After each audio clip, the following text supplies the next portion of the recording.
अगर आपके मन में हनुमान जी के प्रति प्रेम है, विश्वास है, हनुमान जी की भक्ति करने में आपको आनंद आता है, अगर हनुमान चालीसा पढ़ने में आनंद आता है, खुशी महसूस होती है और राम नाम गुनगुनाना अच्छा लगता है और हनुमान जी के दर्शन से दिल खुश हो जाता है, तो समझ लेना हनुमान जी ने तुम्हें चुन लिया है।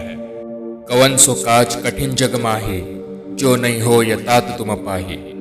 ऐसा कोई काम नहीं है इस दुनिया में जो हनुमान जी नहीं कर सकते। हनुमान जी बहुत दयालु है। वे अपने भक्त की एक पुकार से ही दौड़े चले आते हैं। संकट कटे मिटे सब पीड़ा, जो सुमिरै हनुमत बलबीरा। हनुमान जी, हम सब आपके छोटे से सेवक हैं। हमसे कोई भूल हो जाए तो हमें माफ कर देना। हम सब पर अपनी कृपा बनाए रखना प्रभु। जय श्री राम।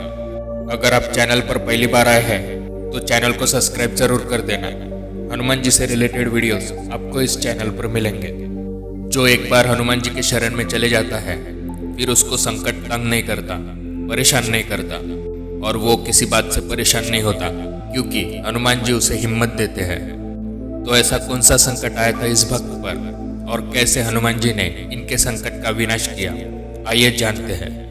वीडियो को पूरा देखना और अच्छे से समझना। जय श्री राम बोल के वीडियो की शुरुआत करते हैं। जय श्री राम भैया, मेरा नाम पायल है। मैं मुंबई की रहने वाली हूँ। आपका वीडियो बहुत अच्छा होता है। हनुमान जी के बारे में मुझे आपके वीडियो देखने के बाद ही पता चला। आप ऐसे ही वीडियो बनाते रहिए ताकि मेरे जैसे जो लोग हैं जिन्हें हनुमान जी के बारे में ज़्यादा नहीं पता, उन्हें हनुमान जी की महिमा के बारे में पता चले।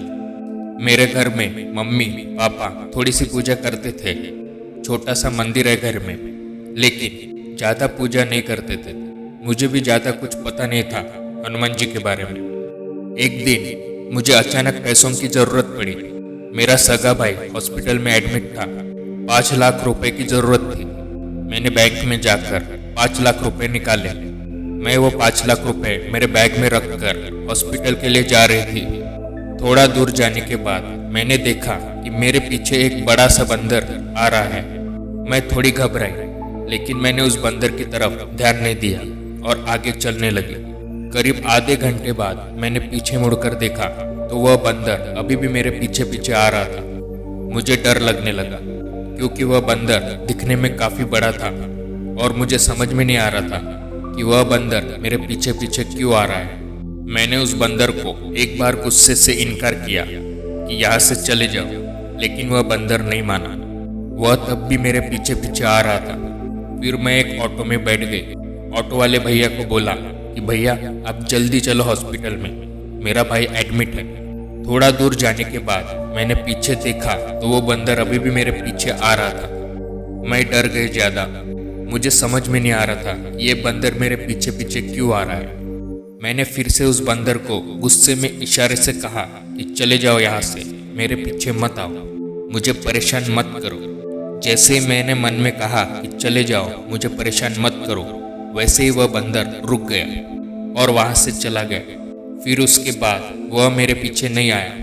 मुझे अच्छा लगा कि अब वो मेरे पीछे नहीं आ रहा था।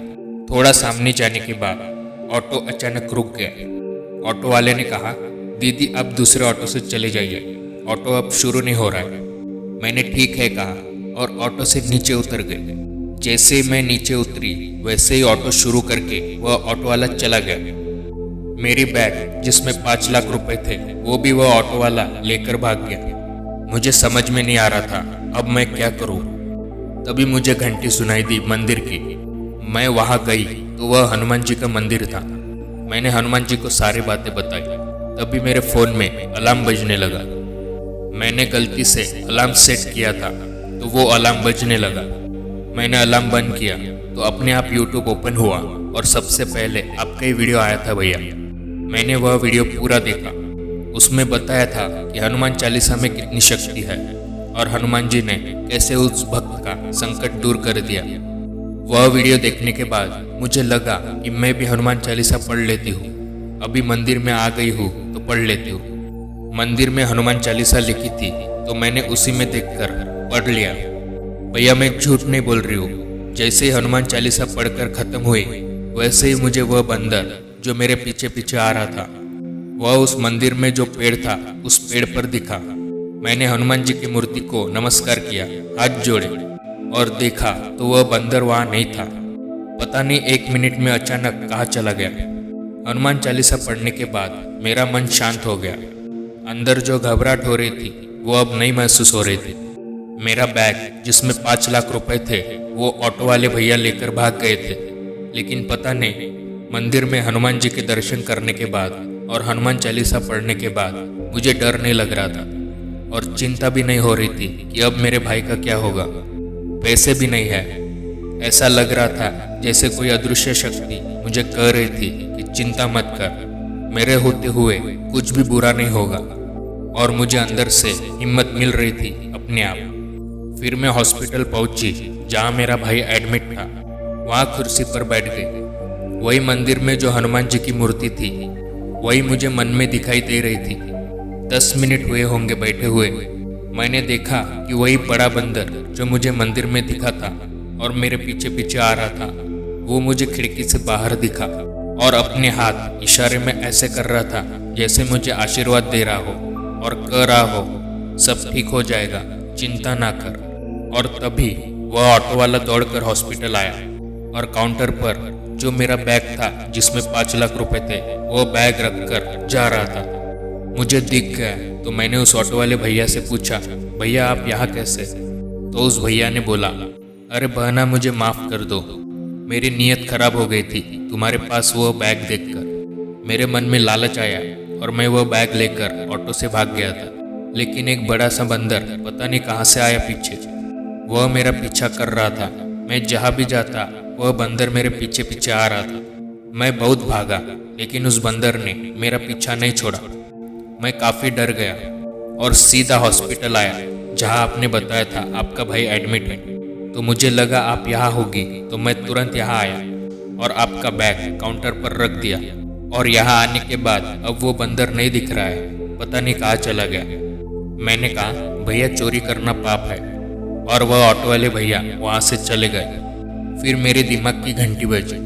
तब मुझे सारी बातें समझ आने लगी। जब मैं बैंक में पैसे लेकर जा रही थी तब वो विशाल बंदर मेरे पीछे पीछे इसलिए आ रहा था ताकि मेरे साथ कोई हादसा ना हो जाए, अनहोनी ना हो, इसलिए वो बंदर मेरे पीछे पीछे आ रहा था मेरी रक्षा करने।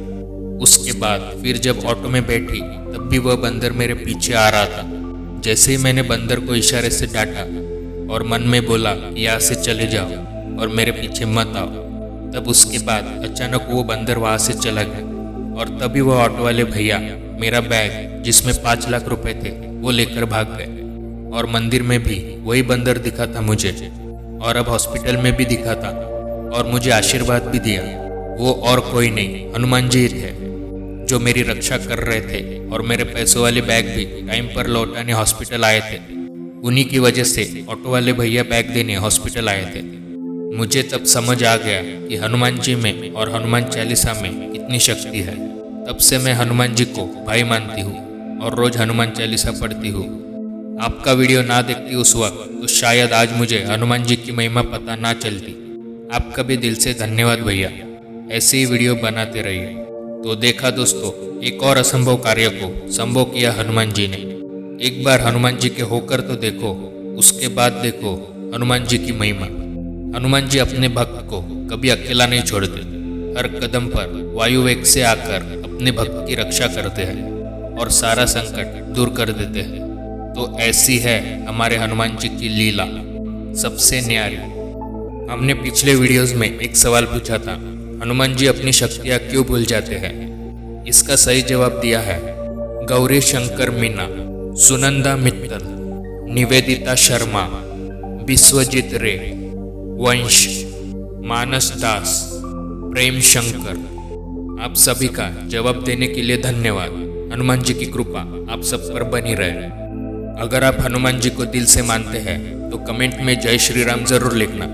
मिलते हैं अगले वीडियो में। जय श्री राम, जय हनुमान।